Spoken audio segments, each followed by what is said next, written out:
If you abandon your parents at my doorstep, I will call Adult Protective Services. The words escaped my lips with a calm certainty I never knew I possessed. My hands gripped the doorframe for support, the weight of my body awkwardly balanced on my good leg. The cast on my right leg felt heavier now, a physical manifestation of the boundary I was finally setting after 55 years. My sister Carol's face transformed from calculated confidence to disbelief, then to raw fury. Beside her, Steve shifted uncomfortably, while our parents, Walter and Martha, now in their late 70s, stared at me with a mixture of shock and indignation. You wouldn't dare, Carol hissed, but I caught the flicker of uncertainty in her eyes. Try me, I replied, my voice steadier than my racing heart. I've told you repeatedly that I cannot care for them with my broken leg. If you leave them anyway, that's abandonment. I saw my father's face harden. No one needs you, Amy, he said coldly. You've always been selfish. The familiar sting of his words washed over me, but for once, they didn't penetrate. Something had broken inside me when I fell 3 weeks ago, and it wasn't just my tibia. 3 weeks earlier, I was having a particularly good day. The publishing house where I've worked as an editor for 25 years had hosted an awards ceremony for a novel I'd shepherded to publication. It had won the National Literary Merit Award, a significant achievement in our industry. Rain pattered against umbrellas as colleagues congratulated me outside the venue. I felt a warm glow of pride, despite knowing there was no one waiting at home to celebrate with me. My husband James had passed away a decade ago after a long illness, and we never had children. At 55, I'd grown accustomed to my solitude, though never entirely comfortable with it. Walking to my car, I mentally composed text messages to my sister and parents about the award, then deleted them in my mind. They wouldn't care. To them, my career had always been a curious hobby, something I did to fill my empty life, as my mother once put it. The parking garage floor was slick with rainwater. I wasn't paying attention, preoccupied with my thoughts and the lingering satisfaction of professional recognition. One moment I was walking, the next I was airborne. My feet slid out from under me, and I landed hard on my right side. The pain was immediate and intense.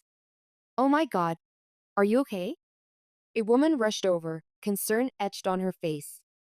I tried to stand, but when I put weight on my right leg, white hot pain shot through me. I think I hurt my leg, I gasped, fighting waves of nausea. Don't move, said a man who had also stopped to help. It might be broken. The couple, Lisa and Mark, insisted on driving me to the hospital. As Mark helped me into their car, I had a sudden memory of falling from a tree at 12 and my mother sighing heavily before saying, couldn't you have done this next week? Carol has her piano recital tonight.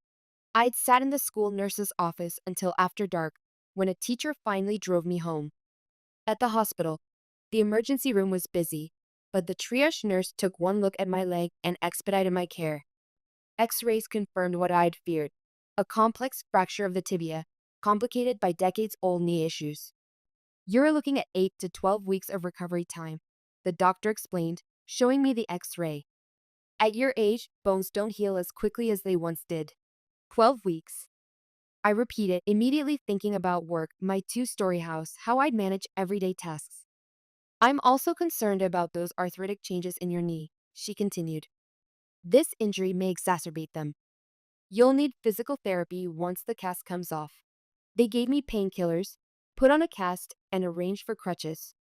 By the time I was discharged, it was past midnight. The hospital called a taxi to take me home. Getting up the walkway to my house with crutches in the rain was a nightmare, but I managed it eventually, soaked and exhausted. First night at home. My first night alone with a broken leg taught me how hostile my own home could be.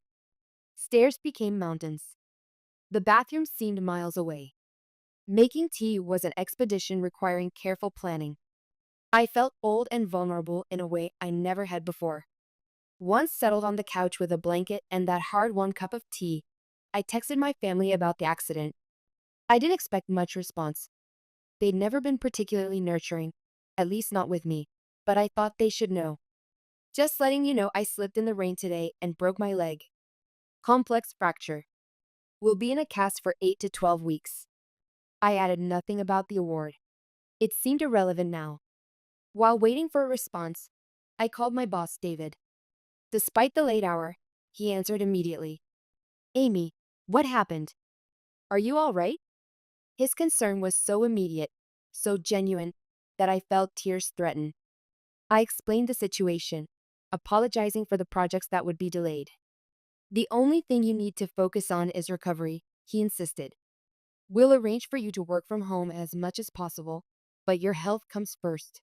That was a relief. At least work wouldn't be a problem. David had always been supportive, unlike some other authority figures in my life. A lifetime of seeking approval had made me exceptionally good at my job, a truth I rarely acknowledged to myself. About 20 minutes later, my phone buzzed with a reply from my mother. Amy, at your age, you should know better than to walk carelessly in the rain. This is what happens when you don't pay attention.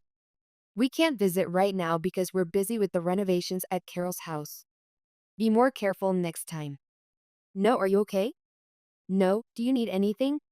Just blame and excuses. I set my phone aside, unsurprised but still hurt. Walter and Martha had never hidden their preference for my sister. Growing up, Carol got the bigger bedroom, the better Christmas presents, and all the attention. I'd found a family photo album once where I'd been cropped out of half the pictures. When I asked my father about it, he just shrugged and said, "You were blinking in most of them anyway." The next morning, I woke to my phone's insistent ringing. Pain throbbed through my leg despite the medication, and I fumbled for my phone. It was Carol. Amy, she began without preamble. Mom and Dad have their annual physicals next week. Since you're at home anyway, you'll need to drive them and help around their house afterward. I blinked, still groggy from pain medication. Carol, I broke my leg yesterday. I'm in a cast. I shifted painfully, trying to sit up. Yeah, Mom mentioned something about that, she dismissed. But it's not a big deal. You don't need two good legs to drive them to appointments. I couldn't believe what I was hearing. Are you serious? I can barely move around my house. Don't be so dramatic. The doctor's office has wheelchairs. Mom says they might need help with shopping and meal prep after the appointments. Nothing you can't handle from a chair. Carol, I physically cannot drive with this cast. And I can barely stand long enough to make myself tea. God, you're such an egoist, she spat and hung up. I stared at the phone, stunned but not surprised. Carol had always been entitled and self-absorbed. As teenagers, she'd borrowed my college fund for a semester abroad in Paris. Amy doesn't really need college, our parents had reasoned. She's not academically gifted like Carol. I'd worked 2 jobs to put myself through state school while Carol attended an Ivy League university. 15 minutes later, my mother called. Amy, she began in her scolding voice, the one she'd used throughout my childhood. How could you refuse to help your sister? She's very busy with a charity gala she's chairing. I cut her off. Mom, I have a broken leg. I physically cannot drive or care for you and Dad right now. You're just making excuses. You're perfectly capable of helping family, broken leg or not. I almost laughed at the absurdity. Mom, do you remember when I was 12 and fell from the tree? You made me wait at school for hours because Carol had a piano recital. That was different, she snapped. That was just a sprain, and the recital was important for her future. This is a complex fracture, and my recovery is important for my future. Well, that's just selfish thinking, Amy. Family helps family. I was too tired and in too much pain for this circular conversation. Mom, I'm out of commission for at least 2 months. Please don't call me with these requests again. I hung up before she could respond. The friend's visit. That evening, my doorbell rang. Using my crutches, I made my way slowly to the door, half expecting to find Carol or my parents there. Instead, I saw my colleagues and friends, Patricia and Barbara, through the peephole. We heard from David what happened. Patricia exclaimed when I opened the door. Why didn't you call us? I felt suddenly embarrassed. I didn't want to bother you. Bother us? Barbara looked genuinely hurt. Amy, we're your friends. That's what we're here for. They bustled past me, arms laden with grocery bags. We've brought enough food to last you a week, Patricia announced, heading straight for my kitchen. all prepared meals that just need heating. I watched in amazement as they unloaded containers of soup casseroles and pre-made salads into my refrigerator. You didn't have to do this, I finally managed to say, my throat tight with emotion. Shut up and sit down, Barbara ordered, though her tone was gentle. We're also going to set up a proper recovery station for you. While I sat with my leg propped up, they rearranged my living room to make everything accessible, set up a laptop workstation, and organize my medications. Patricia, who had experienced a similar injury a few years back, showed me tricks for managing with crutches. Barbara, ever practical, set up a meal and medication schedule on my phone with reminders. Call us if you need anything, Patricia insisted before they left. We mean it, day or night. And don't try to be a hero, Barbara added. That's how secondary injuries happen. After they left, I sat in my reorganized living room, surrounded by their thoughtfulness, and realized something. My friends showed more genuine care for me than my family ever had. The second request, a week passed. My leg was healing, but recovery was slower than I'd hoped. David had arranged for me to work from home, and I was gradually adapting to my new limitations. My friends checked in regularly, sometimes bringing food or just stopping by to keep me company. Then, exactly 1 week after Carol's first call, my phone displayed her number again. Against my better judgment, I answered. Amy, she began, sounding cheerful, which immediately put me on guard. Steve and I are planning our 30th anniversary trip. 3 weeks in Europe. Isn't that fantastic? Congratulations, I replied cautiously.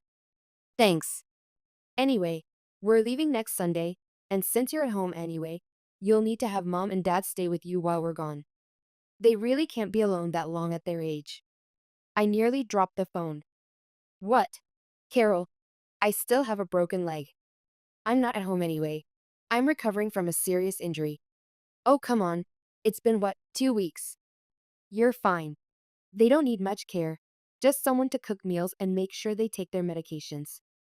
No, I said firmly. I can't do it.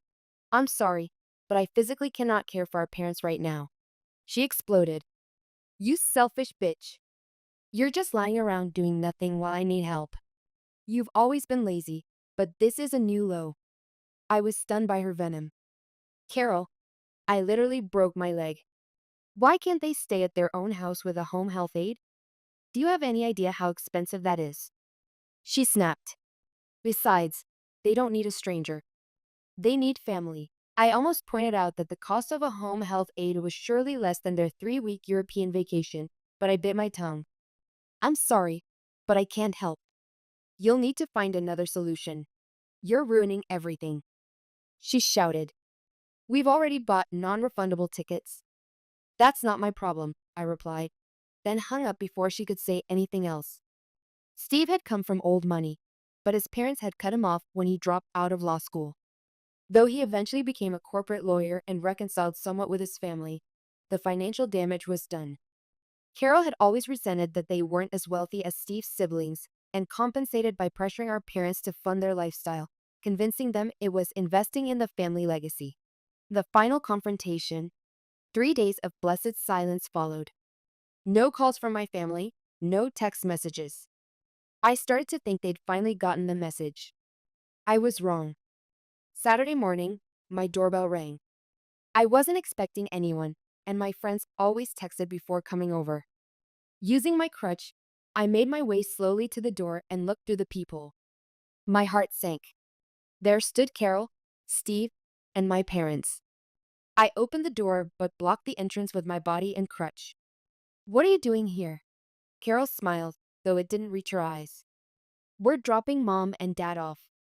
Our flight leaves tomorrow morning, and we have some last-minute shopping to do. I stared at them in disbelief. I told you I can't care for them. Steve stepped forward. Look, Amy, it's just for 3 weeks. We really need this break.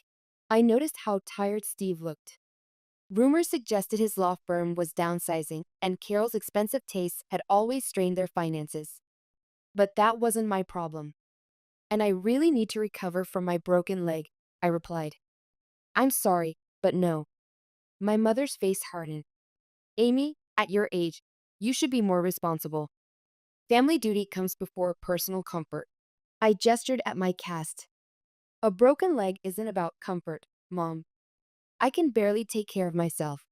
My father adjusted his glasses, a nervous habit from his teaching days. Carol and Steve work hard. They deserve a vacation. And what about me? I asked, a lifetime of suppressed questions suddenly bubbling up. Don't I deserve basic consideration? Not one of you has asked how I'm doing or if I need help since this happened. Carol's face flushed. We don't have anyone else to care for them. You're just sitting at home anyway. That's not my problem, I repeated, and started to close the door. Steve stuck his foot in the way. A shockingly aggressive move from my usually passive brother-in-law. You can't just leave us stranded like this. I'm not stranding anyone, I said, my voice rising despite my efforts to stay calm. I'm saying no to an unreasonable request. Carol suddenly looked calculating. Fine, we'll just leave them here in the foyer. You won't be able to leave them outside. And that's when I said those words that changed everything. If you abandon your parents at my doorstep, I will call Adult Protective Services. They take elder abandonment very seriously. Her eyes widened. You wouldn't dare. Try me, I said, keeping my voice level. I've told you repeatedly that I cannot care for them. If you leave them anyway, that's abandonment. My mother gasped. My father's face darkened with anger. No one needs you, Amy, he said coldly. You've always been selfish. Carol seized on this. Exactly. You have no family of your own, no children to care for. The least you could do is help those who do have responsibilities. Something snapped inside me. No family? I spent 10 years caring for my dying husband while working full-time. Don't you dare talk to me about responsibilities when you've never once asked how I was coping with being a widow at 45. I turned to my parents. I've spent my entire life trying to earn your approval. Nothing was ever enough. You took my college fund for Carol's semester abroad. You missed my wedding because Carol's in-laws were hosting a garden party the same weekend. You never once visited James during his illness. My mother's lips thinned. You've always been so dramatic, Amy. Family means supporting each other. Family means reciprocity, I counted. It means giving and receiving. When have any of you ever supported me? There was a moment of stunned silence. Then my father spoke, his voice cold. We don't need this ingratitude. Let's go. Fine, Carol snapped. But don't ever ask us for anything again. I never have, I replied quietly and closed the door. Through the peephole, I watched them leave. Carol gesticulating wildly, my mother dabbing at her eyes with a handkerchief. When they were gone, I leaned against the door, my heart pounding. I'd never stood up to my family like that before. I made my way to the kitchen and prepared a cup of tea, my comfort drink since childhood. My hands trembled as I waited for the kettle to boil. The aftermath. An hour later, my phone started ringing. My mother. I ignored it. Then my father. I ignored that too. A string of text messages followed, which I didn't read. Finally, a lengthy message from my mother appeared. Amy, you are a terrible daughter. Carol is devastated by your selfishness. We will be staying with the Johnsons while they are away. This means we must postpone the renovations on Carol's house because we can't supervise the contractors. This is all because of your selfishness. From this day forward, we don't want any contact with you. You are no longer part of this family. I read the message twice, then felt a startling laugh escape me. They were cutting me off? That was supposed to be a punishment? I felt a weight lift from my shoulders that I hadn't even realized I was carrying. Without hesitation, I blocked all their numbers.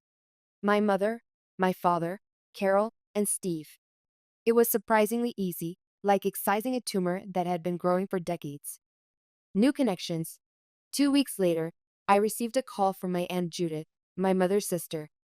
We'd always been close, though we didn't speak often since she lived across the country. Amy, darling, I just heard from Martha that you two aren't speaking anymore. She says you've been terribly selfish. I sighed. Let me guess, she didn't mention I broke my leg, and no one from the family even checked on me? There was a pause. You broke your leg? When I told her everything, the accident, my parents' dismissive responses, Carol's demands, and finally the confrontation at my door. There was a long silence. "Oh, Amy," Aunt Judith finally said. "I'm so sorry. Martha just told everyone you refused to help Carol for no reason." This puts things in quite a different light. "I figured as much," I said, unsurprised. "I'll make sure the rest of the family knows what really happened," she promised. "Not that you should worry about what they think, but I can't stand the thought of Martha spreading lies." Aunt Judith had always been different from my mother, warmer, more empathetic. As a child, I'd wondered how two sisters could be so different. Now I understood. My mother had chosen bitterness, while Aunt Judith had chosen kindness. Recovery and renewal. The weeks passed, and my recovery progressed steadily. Physical therapy became a highlight of my routine. By the end of the second month after the accident, I was walking with only a slight limp. My doctor was pleased with my progress but reminded me to continue taking it easy on stairs. My first day back at the office was unexpectedly emotional. My colleagues had decorated my desk with welcome back signs, and David had organized a small celebration with my favorite pastries. "We miss you around here," Barbara said, giving me a gentle hug. Patricia handed me coffee in my favorite mug. "The office wasn't the same without you correcting everyone's grammar." I laughed. Well, someone has to maintain standards. Getting back into my work routine felt surprisingly good. Sitting at home for weeks had made me realize how much I genuinely enjoyed my career. The publishing world, with its challenges and creative energy, had been my sanctuary for 25 years. About 3 months after the accident, Patricia and Barbara were having dinner at my house when Patricia asked, "Have you heard anything from your family?" I shook my head. "Not since I blocked their numbers. Aunt Judith says they're still bad-mouthing me to anyone who'll listen." "Does that bother you?" Barbara asked gently. I considered the question carefully. Honestly, not as much as I expected.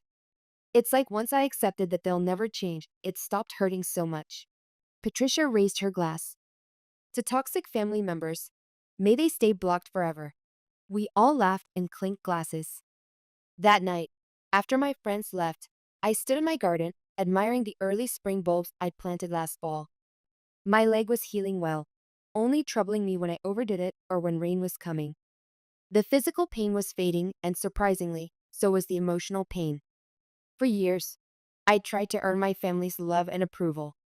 I'd been the reliable one, the one who never complained, the one who accepted that I would always be second best.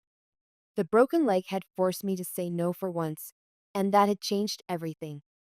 As spring progressed, I found myself embracing my newfound freedom. I joined a book club that met on Wednesday evenings, something I could never have committed to when I was at Carol's beck and call. I signed up for a weekend watercolor class, reconnected with old friends, and even planned a solo trip to the coast for summer. I thought about my parents occasionally. They were in their late 70s, not exactly young, but still independent. I hoped they were well. Despite everything, I didn't wish them ill.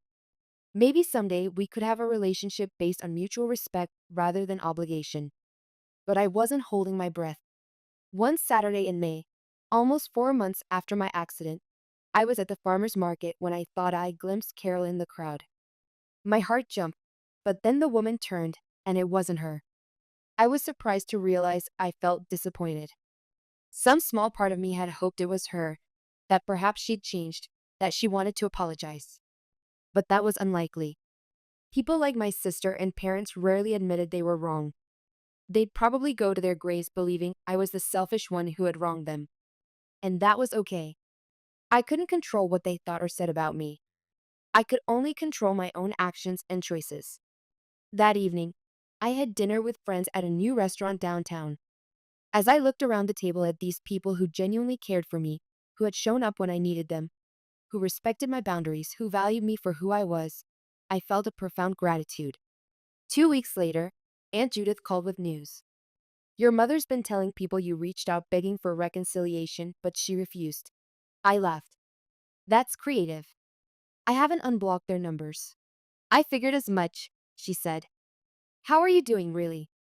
"I'm good," I said, realizing I meant it. "Better than I've been in a long time."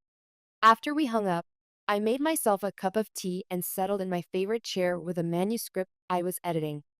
My leg was almost completely healed now, with only occasional stiffness. Life wasn't perfect. Work was demanding, dating at 55 had its challenges, and my garden needed weeding. But for the first time in decades, I felt at peace. I wasn't waiting for a phone call that would demand my time, wasn't bracing for criticism, wasn't making myself smaller to avoid rocking the boat. I was just Amy, imperfect, healing, and finally free to live life on my own terms. Sometimes the worst accidents lead to the best outcomes. Sometimes you have to break before you can heal properly. And sometimes the family you choose is more important than the family you're born into. As the evening light stretched across my living room floor, I realized that at 55, I wasn't approaching the end of anything. I was just beginning. Nothing personal, just business. The words hung in the air like a toxic cloud as I slid the envelope across the polished conference table. Richard Keller, Horizon Veterinary Partners Regional Director, stared at me with that practiced corporate smile that never reached his eyes. Your resignation? After 23 years, Dr. Mitchell? Over a standard market adjustment? His voice carried the perfect blend of surprise and condescension. No, I replied, maintaining eye contact. This is my 30-day notice of opening Lakeside Animal Hospital, just 5 minutes from here. The blood drained from his face. Behind him, the company lawyer stopped typing mid-sentence. You can't do that. The non-compete clause clearly states, I cut him off with a calm I didn't know I possessed. A clause that doesn't exist in any document I signed. I placed my own legal folder on the table. My lawyer confirmed it yesterday. 23 years of my life in this clinic. Thousands of animals treated. Countless tears shed with owners saying goodbye to their beloved pets. All reduced to market adjustment and operational efficiency by a man who never held a suffering animal in his arms. As I stood to leave his office, my mind drifted to how it all began, 3 weeks ago, when my world turned upside down. Flashback, the acquisition. The morning had started like any other. I arrived at Oak Valley Animal Clinic at 7:30 a.m., coffee in hand, greeting Nancy at reception, her silver-streaked hair pulled back in the same practical bun she'd worn for 15 years. Dr. Wilson wants to see everyone in the conference room at 8, she said, her expression unusually tense. Dr. Wilson, our 76-year-old founder and owner, had been hinting at retirement for years. When we gathered, his usual warm smile was replaced with a solemn expression. The sale to Horizon Veterinary Partners was finalized last night, he announced, his voice slightly trembling. They've assured me they'll maintain our practice values and take care of you all. I felt a chill despite the warm May morning. Corporate acquisitions of veterinary practices had been sweeping across the country. Colleagues at other clinics had warned me, standardized care protocols, efficiency metrics, upselling requirements. My parents' voices echoed in my mind, their small family hardware store swallowed by a national chain when I was in college. They promised nothing would change, my father had said bitterly. 6 months later, they closed the store and laid off everyone who'd worked there for decades. I pushed the memory aside. Maybe this would be different. 1 week later, the cut, your profit margins are too low, Richard Keller declared, tapping his tablet. We need to align your compensation with industry standards. Translation: after 23 years of dedicated service, my salary would be cut by 40%. I understand this is a transition period, I replied, maintaining my professional composure while my heart raced. When would these changes take effect? Next pay cycle. We'll need your decision by Friday. I studied him, his expensive suit, his practice-neutral expression, the MBA diploma prominently displayed on his new office wall. He'd never stayed up all night with an emergency surgery. Never handwritten sympathy cards to grieving pet owners. Never built relationships that spanned multiple generations of families and their animals. Walking out of his office, I found Nancy at reception, her eyes red-rimmed. You too? I asked quietly. She nodded. 30% cut plus reduced hours. At my age, with my grandchildren's college funds to think about. Her voice trailed off. Behind her, the waiting room was filled with familiar faces, Mrs. Hensley with her ancient golden retriever Max, who I'd been treating since he was a puppy, the Garcia family with their 3 rescue cats, Mr. Johnson with his tortoise Methuselah, who'd likely outlive us all. These weren't just clients. They were my extended family. Flashback. Early career. I remembered my first day at Oak Valley, fresh out of vet school with student loans weighing me down. Dr. Wilson had taken a chance on me, even though my interview had been interrupted twice by emergency calls. That's the reality of this work, he'd said, inviting me to assist with a critically injured dog. It's messy, it's emotional, it's exhausting. But if you have the heart for it, there's nothing more rewarding. He'd been right. Through my divorce 10 years ago, this clinic had been my sanctuary. When my daughter Emily left for college 3 years ago, these animals and their people had filled the emptiness of my suddenly quiet home. Meeting with Michael. It always starts the same. Michael Roberts, our newest veterinarian, told me over lunch the next day. At 42, he'd already worked for 2 corporate chains before joining us 6 months ago. First comes cost cutting, then efficiency improvements, then pressure to upsell services that most animals don't need. And the care quality? I asked, though I already knew the answer. Everything becomes about numbers, he replied, pushing his salad around. How many patients you see per hour, how many additional services you sell, how much revenue you generate. His eyes met mine. That's why I left. Got tired of being told to recommend unnecessary dental procedures to meet monthly targets. I thought about my own daughter, who'd chosen environmental law over veterinary medicine despite her love for animals. The corporatization scares me, she'd explained. I'd rather fight for animals in court than be forced to compromise their care for profit. The critical moment, the turning point, came a week later. Mrs. Whitaker brought in Chairman Meow, her 17-year-old Maine Coon who'd been my patient since he was a kitten. At 72, Mrs. Whitaker lived on a fixed income, carefully budgeting for her beloved cat's care. He's been eating well, moving comfortably, she explained as I examined him. Just our regular arthritis check. According to the new corporate protocols displayed prominently on the computer screen, I was required to recommend a full senior panel costing nearly $500.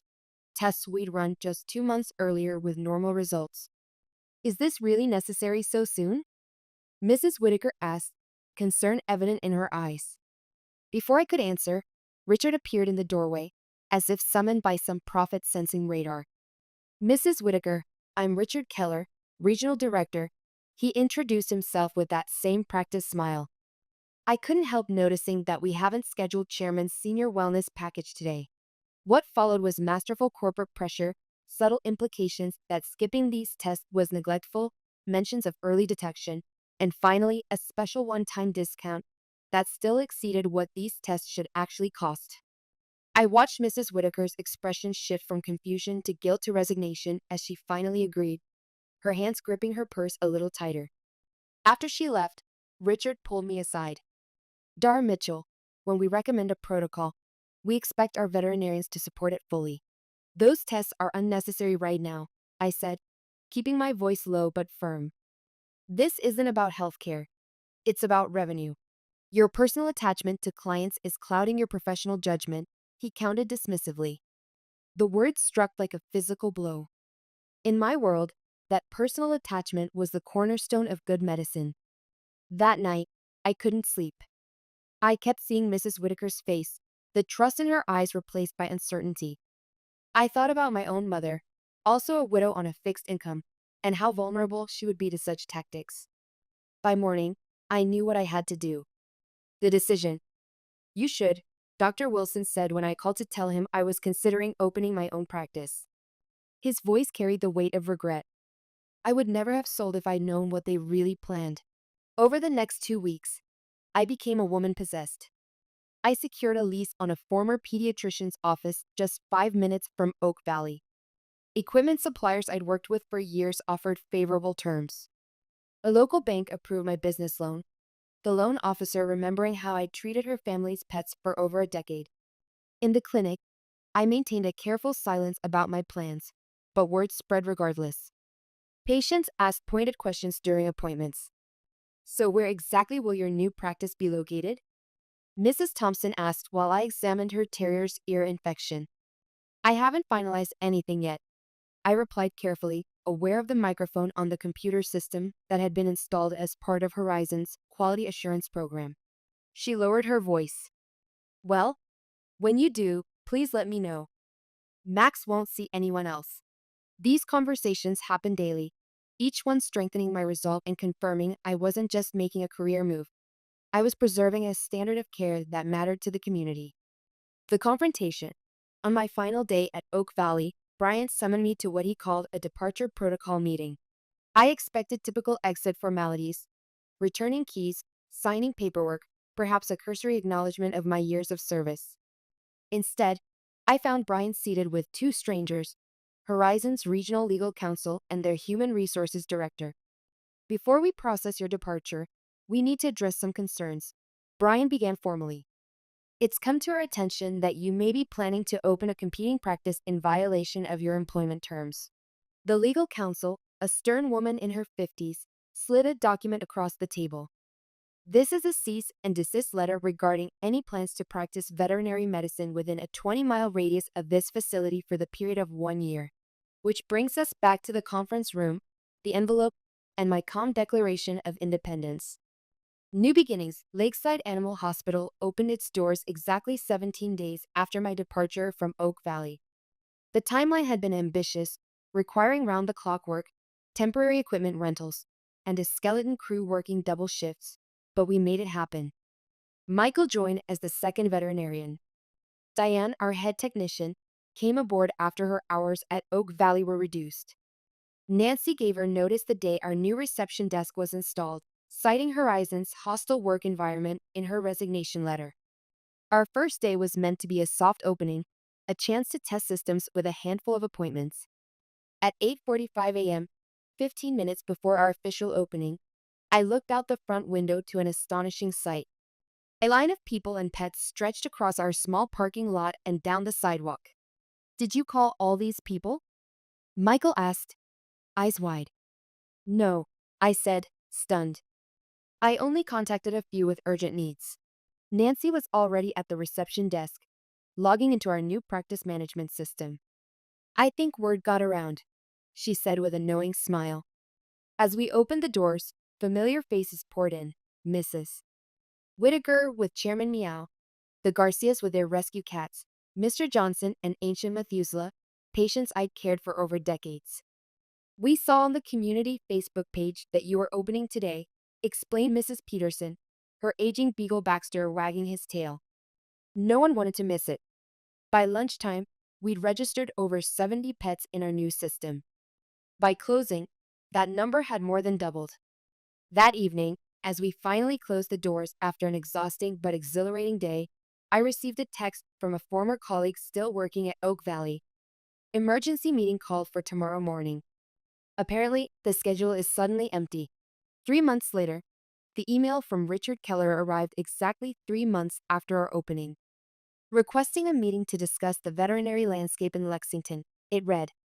By then, Lakeside was thriving, with over 800 registered patients, approximately 70% of Oak Valley's former client base. My response was simple. Available Tuesday at 2 p.m. Nothing personal, just business. When he arrived, the confidence was gone from his posture. After awkward pleasantries, he got to the point. Horizon is prepared to offer you a partnership opportunity. We recognize the miscalculation in our approach. I looked around at the waiting room where Mrs. Whitaker sat with Chairman Meow for his regular checkup. Nancy was showing a young child how to gently pet a rabbit. Michael was explaining a treatment plan to an elderly couple, taking all the time they needed to understand. I'm not interested in a partnership, I said finally. But I'm curious, did you really think people would choose corporate efficiency over relationships built over decades? He didn't answer directly. The board didn't anticipate the community response. That was your mistake, I said, not unkindly. You saw patients as revenue sources. I see them as family.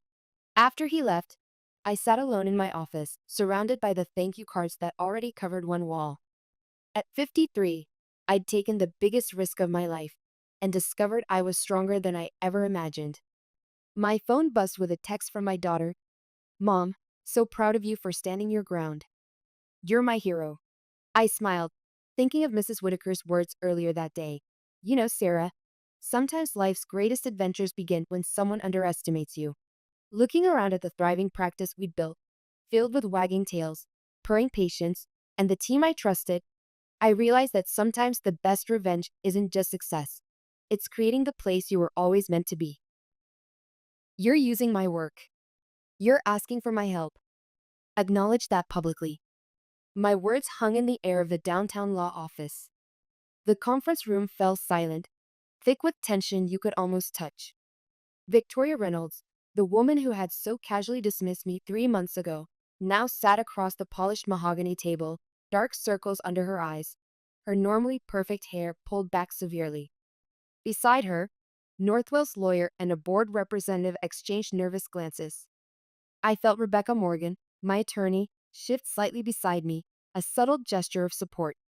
The satisfaction coursing through me was unexpected. Not because their system was failing, I'd predicted that, but because for the first time in years, I was fighting not just for my work, but for myself. For Sarah Johnson.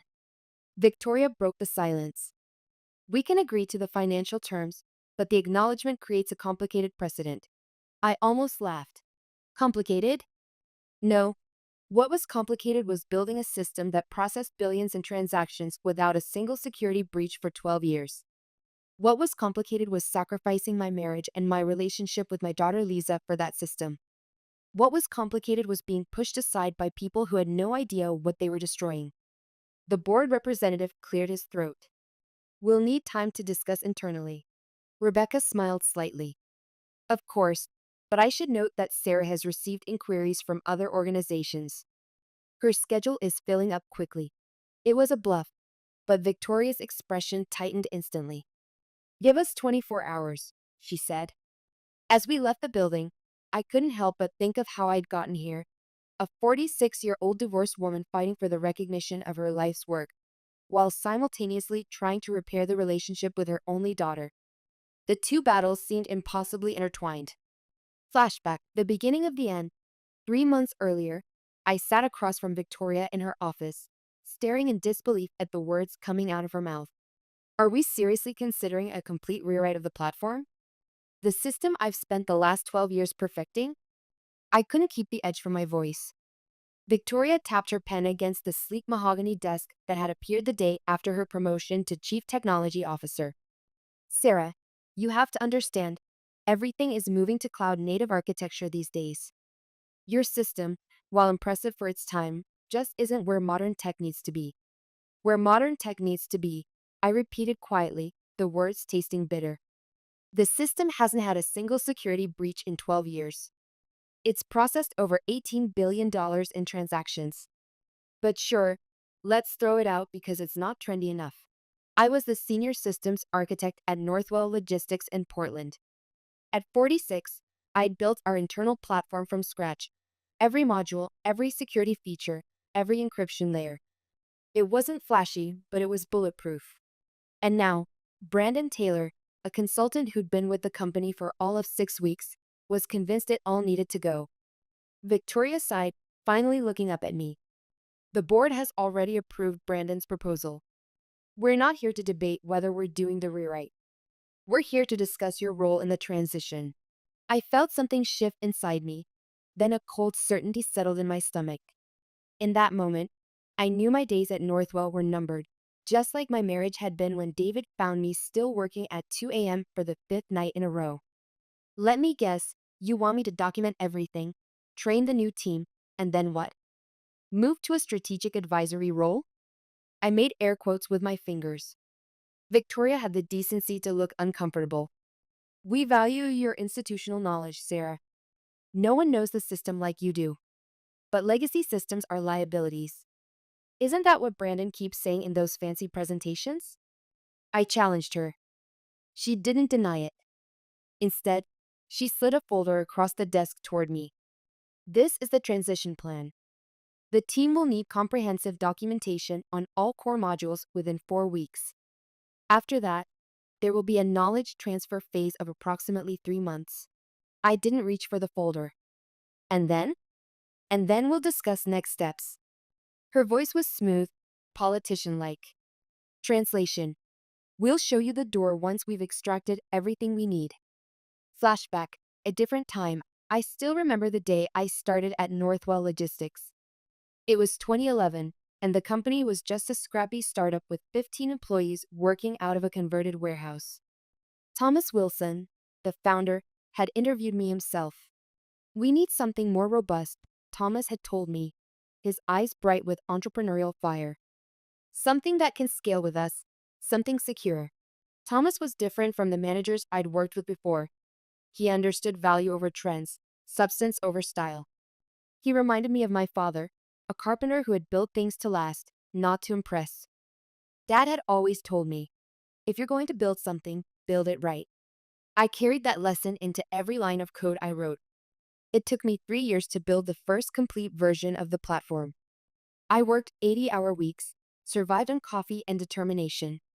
The early team used to joke that I was more machine than human, typing away long after everyone else had gone home. "Don't you have a life outside of code?" Teresa from accounting once asked me.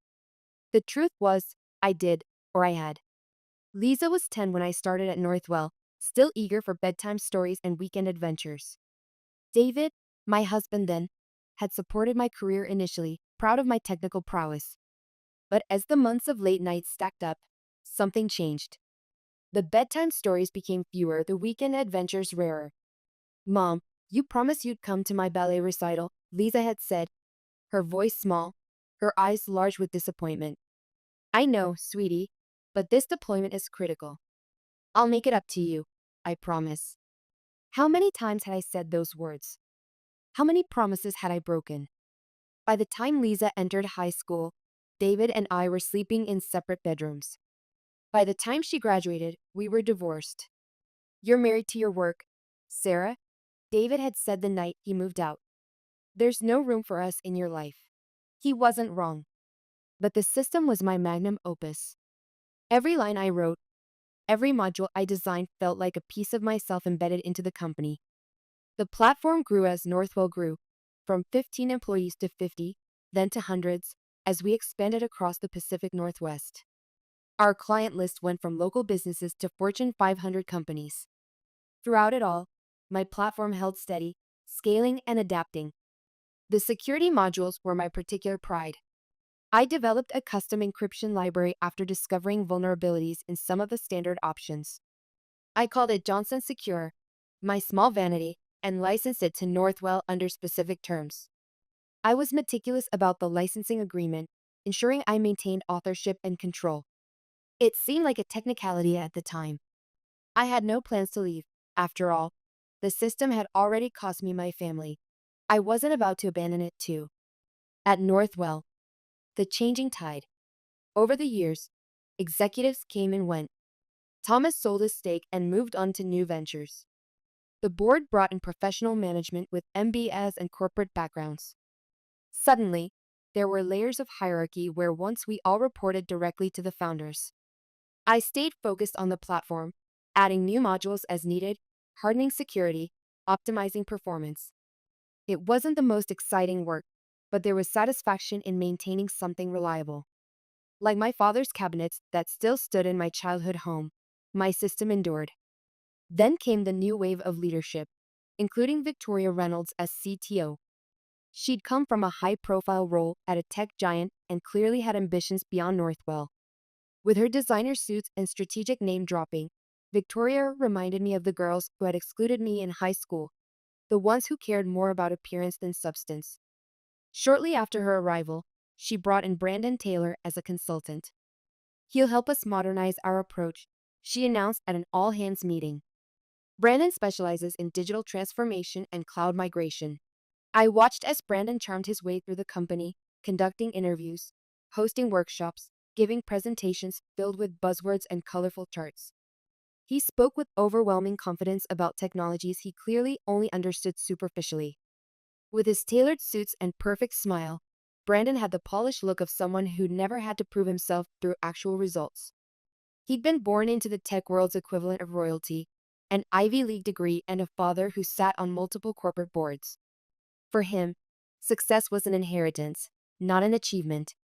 Your platform is interesting, he told me during our first one-on-one, in a tone that suggested he meant the opposite. Very monolithic, very 2010. I should have seen the writing on the wall right then. The first real blow came during the quarterly technology review.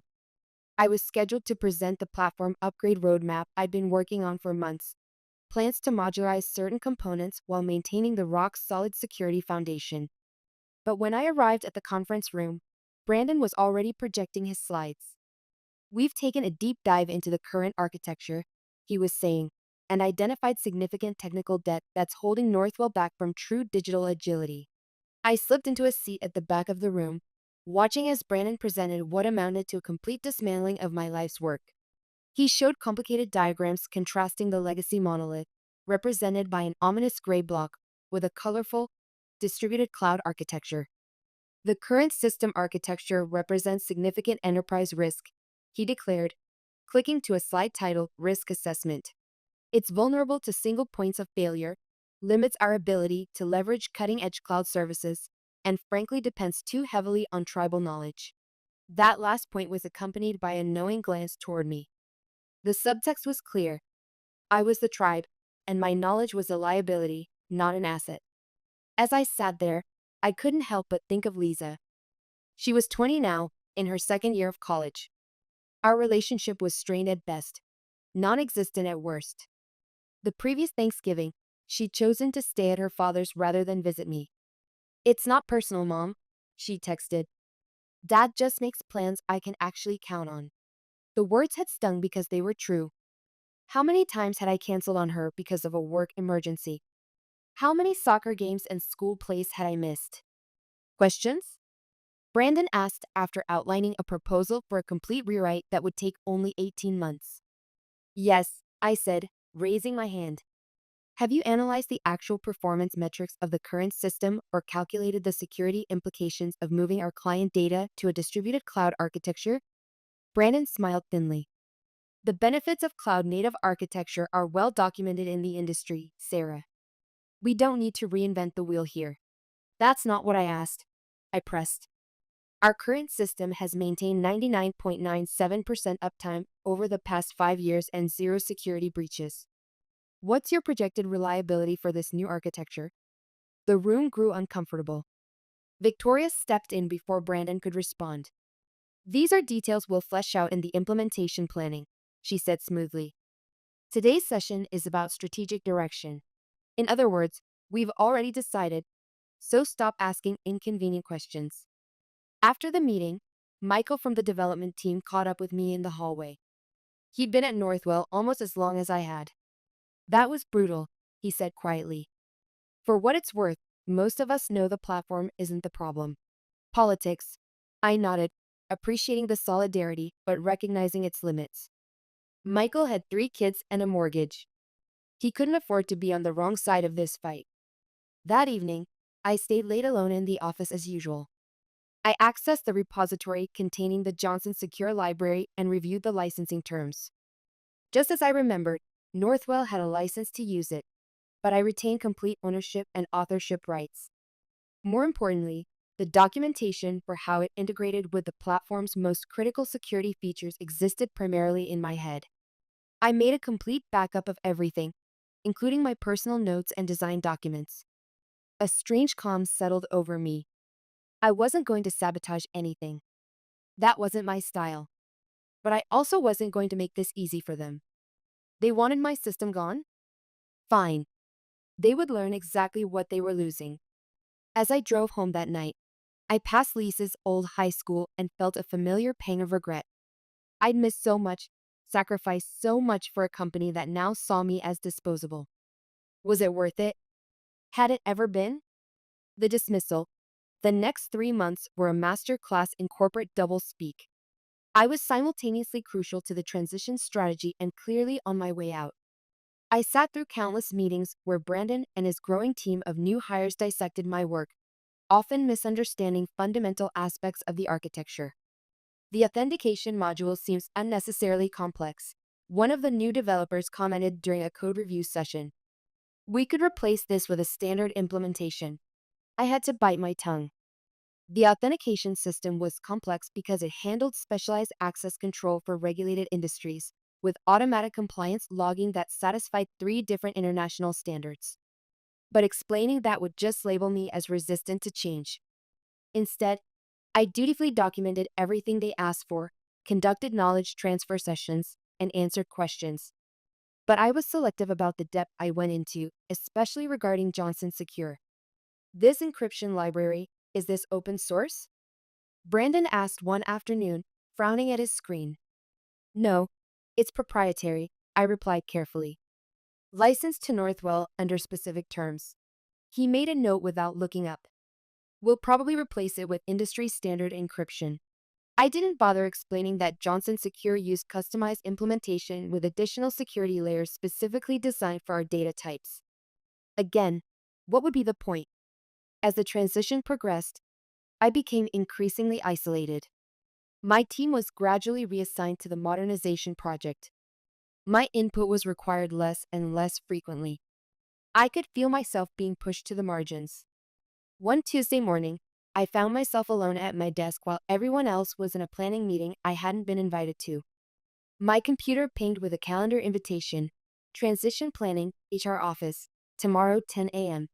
So this was it. I spent the rest of the day organizing my personal items and downloading my work to an external drive, nothing confidential or proprietary, just my own notes, designs, and the Johnson Secure documentation I'd written. That evening, I tried calling Lisa. It had been weeks since we'd spoken, and suddenly I felt an urgent need to hear her voice. The call went to voicemail after 4 rings. Hi Lisa, it's Mom. I just, I wanted to hear how you're doing. Call me when you can. Love you. As I hung up, I glanced at the framed photo on my nightstand, Lisa at her high school graduation, standing between David and me, her smile strained. We were trying to look like a family for just one more day. I had been so proud of her, and so aware of how little I'd contributed to her reaching that milestone. The next morning, I met with Patricia from HR and Victoria. The conversation was predictably sterile. As the modernization project enters its next phase, we're restructuring the development organization, Patricia explained, reading from what was clearly a prepared script. Unfortunately, your current role won't exist in the new structure. We want to thank you for your years of service, Victoria added, not quite meeting my eyes. Your contribution to Northwell has been significant. I was offered a modest severance package contingent on a 2-week transition period and signing a standard non-disparagement agreement. Nothing about the proprietary encryption library or my continuing ownership rights. Either they hadn't read the licensing agreement, or they didn't think it mattered. Is there anything you'd like to discuss about the transition? Victoria asked, her tone suggesting she hoped the answer was no. I considered my options carefully. I could raise the issue of Johnson Secure now, making it clear that they didn't have rights to continue using it. I could demand additional compensation or threaten legal action. But something told me to wait.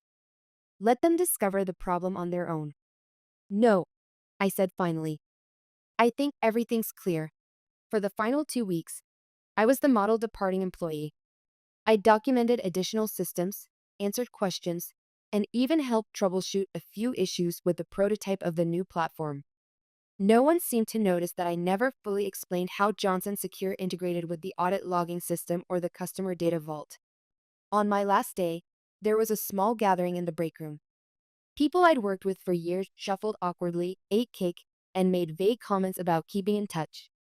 Victoria made a brief appearance, thanked me again for my service, and disappeared back to her office. As I packed the last of my belongings, Michael stopped by my desk. This place won't be the same without you, he said, genuine sadness in his voice. No, I agreed. It certainly won't. That night, as I sat alone in my apartment, my phone buzzed with a text from Lisa. Mom, I need money for next semester's books. Dad said to ask you since it's your turn. No hello. No how are you. Just a financial request. I stared at the screen, tears welling up unexpectedly. This was what our relationship had become, transactional. I had taught her, through years of prioritizing my work, that I was someone to call only when something was needed, not someone to share her life with. Of course, I texted back. How much do you need? Then, after a pause, I'd love to see you soon. Maybe lunch next weekend? The reply came an hour later. $450. Can't do lunch, midterms coming up. I sent the money immediately, adding, good luck with midterms. I'm here if you need anything. Love you. No response came. Like my contributions at Northwell, my maternal offerings now seemed to disappear into a void. The aftermath and reconciliation. Life after Northwell was surprisingly peaceful. I took a month off, caught up on sleep, and reconnected with friends I'd neglected during my workaholic years. I updated my resume, but didn't immediately look for a new position.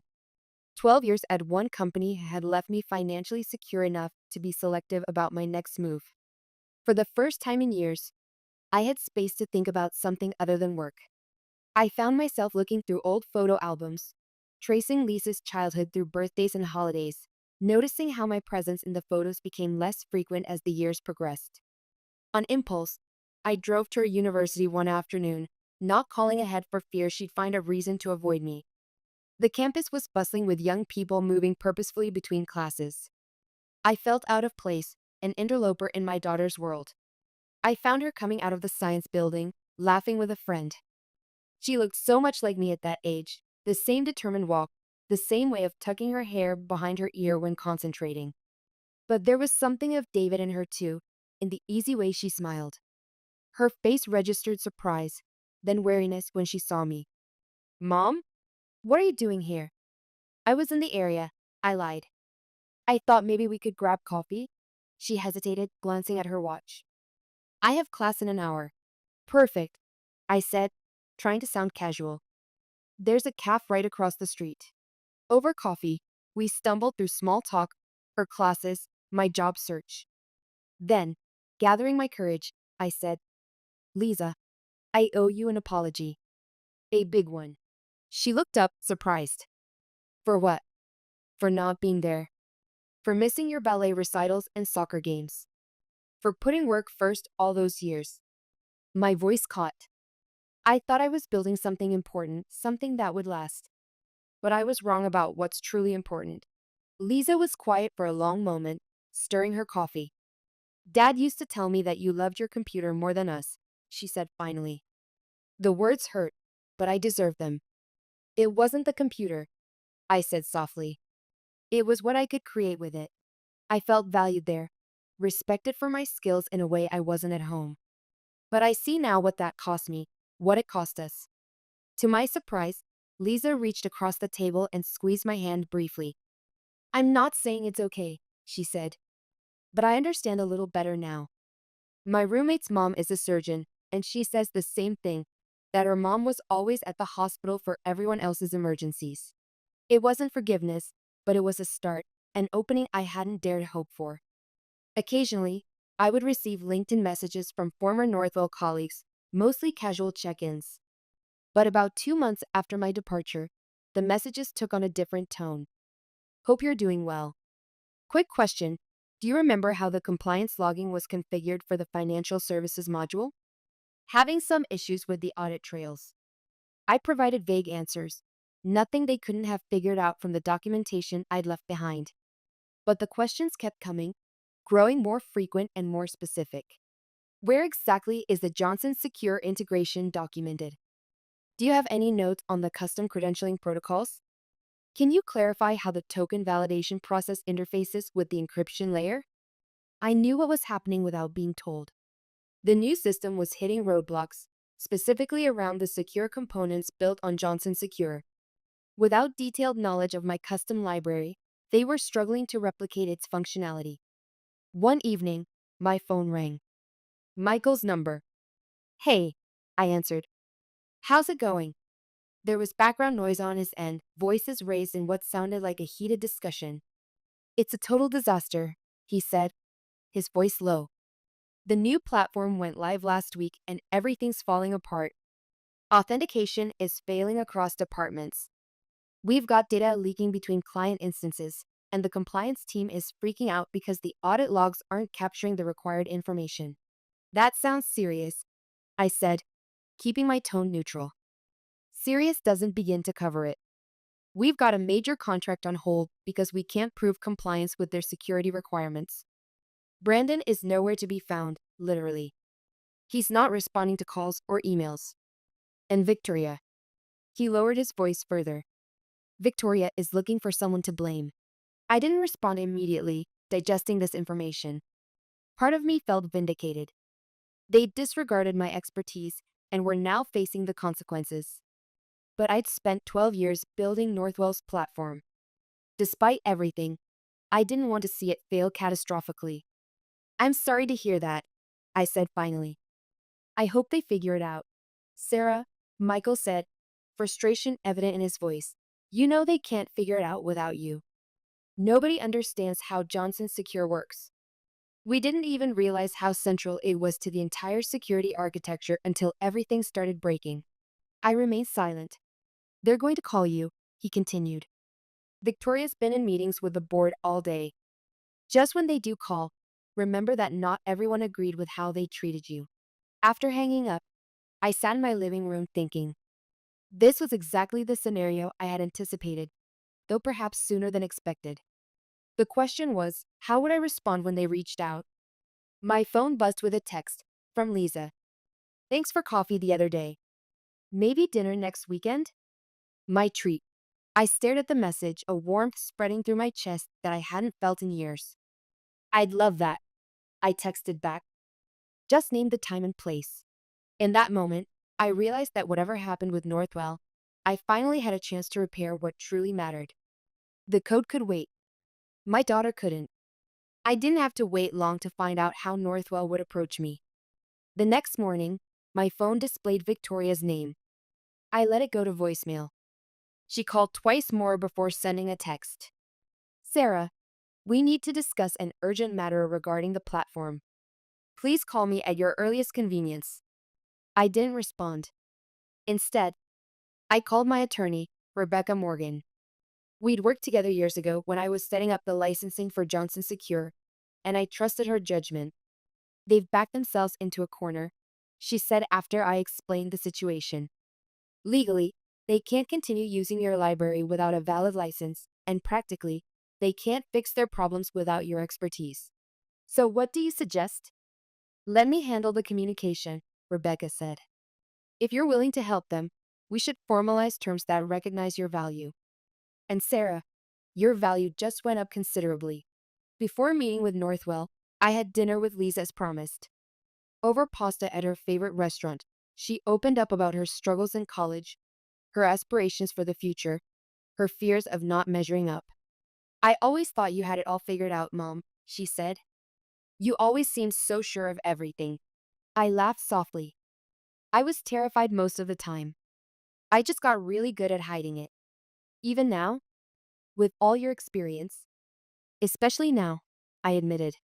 I'm about to negotiate with a company that fired me, and I'm scared they'll find some way to take advantage of me again. Lisa studied me for a moment, her expression serious. Don't let them. You're smarter than they are. You built something they can't even understand without you. Then she smiled. Besides, I like to think being stubborn runs in the family. For the first time in longer than I could remember, I felt like a mother again. Not perfect, not even adequate maybe, but present in a way I hadn't been for years. The resolution. 3 days later, I sat across from Victoria in a downtown law office, Rebecca beside me. The conference room had that distinctive tension of lawyers trying to be cordial while preparing for battle. Victoria's team included Northwell's general counsel and a representative from the board. Victoria looked terrible, dark circles under her eyes, hair pulled back severely. The platform meltdown was clearly taking its toll. Let's be direct, Rebecca began. Northwell is currently using proprietary software licensed to them under specific terms. Those terms included Sarah's continued involvement with the platform. Since that relationship has been terminated, the license is effectively revoked. Northwell's lawyer frowned. The software was developed while Miss Johnson was an employee. As a separate project, Rebecca interrupted, with clear documentation establishing her ownership. I have the original licensing agreement here, signed by Northwell's previous CTO. She slid a document across the table. You'll note paragraph 7 specifically addresses termination conditions. There was a tense silence as they reviewed the document. I watched Victoria's face as the reality of the situation sank in. Setting aside the legal technicalities, Victoria said finally, "We have an immediate practical problem. Critical systems are failing. Client data is at risk. We need assistance restoring functionality, and Sarah is prepared to provide that assistance," Rebecca replied smoothly, "under the right conditions." I listened as Rebecca outlined our terms: a 6-month consulting retainer at triple my former salary, full authorship credit and reinstated developer license ownership, and a formal acknowledgement of my role in the platform's architecture. Victoria winced at the salary figure, but didn't immediately reject it. The board representative leaned over to whisper something to her. After a brief discussion, Victoria straightened in her chair. "We can agree to the financial terms," she said, "but the acknowledgement creates a complicated precedent." "It's not complicated at all," I interjected, speaking for the first time. "You're using my work. You're asking for my help. Acknowledge that publicly." The room fell silent again. I could see Victoria calculating, weighing her pride against the mounting crisis at Northwell. "We'll need time to discuss internally," the board representative finally said. "Of course," Rebecca replied, "but I should note that Sarah has received inquiries from other organizations. Her schedule is filling up quickly." It was a bluff, but an effective one. Victoria's expression tightened. "Give us 24 hours," she said. They didn't need that long. By that evening, Rebecca received a counterproposal that accepted most of our terms, with minor adjustments to the consulting timeline. After a brief discussion, I agreed. The next morning, I walked back into Northwell's offices, not as an employee, but as a consultant with clearly defined authority. The development team's relief was palpable. Michael actually hugged me when I arrived, whispering, "Thank God you're back." I spent the next week diagnosing and fixing the critical issues with the platform. It wasn't particularly challenging. Most of the problems stemmed from fundamental misunderstandings about how Johnson Secure integrated with the other security modules. Once those were resolved, the system stabilized. What was most satisfying wasn't the generous consulting fee or even the public acknowledgement of my work. It was watching the gradual realization spread across the organization that the legacy system they'd been so eager to replace wasn't outdated. It was sophisticated, purpose-built, and highly effective. Brandon never returned to Northwell. I heard through the grapevine that Victoria quietly shelved the modernization project after my initial fixes proved successful. I completed my contracted work in just under a month, provided comprehensive documentation of Johnson Secure this time with no omissions, and walked out of Northwell for the second time, my reputation restored and my future secure. Unlike the first departure, this time I left with plans, not just professional ones, but personal ones too. Lisa and I had tickets to a weekend getaway in the mountains, something we hadn't done since she was in middle school. She was bringing her boyfriend, a quiet engineering student she'd been seeing for 6 months. "I want him to meet you properly," she'd said. "Not just a 5-minute introduction at Christmas." The words had filled me with both joy and trepidation. Being known as a mother again, really known, meant being vulnerable in ways I'd forgotten how to be. Epilogue. New beginnings.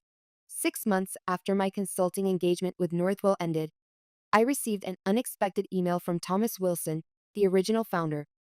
He'd been following the company from afar and had heard about the platform disaster through his network. "Incredible work," he wrote. "Not just the technical aspects, but how you handled the whole situation. It reminded me why I hired you in the first place." He was starting a new venture focused on secure logistics for healthcare suppliers and wanted to discuss a potential role. We met for coffee the following week. "I need someone who can build things right from scratch," he explained. "Someone who understands that flashy isn't always better, and I'm prepared to offer equity this time." 2 weeks later, I joined Cypress Health as Chief Technology Officer with a substantial equity stake and a clear mandate to build secure, reliable systems my way. There was one condition I insisted on that surprised Thomas: flexible hours that would allow me to attend important family events. "My daughter is finishing college soon," I explained. "I've missed too much already." Thomas, a father of 3 himself, had nodded in understanding. "The system will always be there tomorrow," he said. "The moments with family won't." Meanwhile, changes were happening at Northwell. Victoria stepped down as CTO, citing personal reasons that everyone understood were related to the platform fiasco.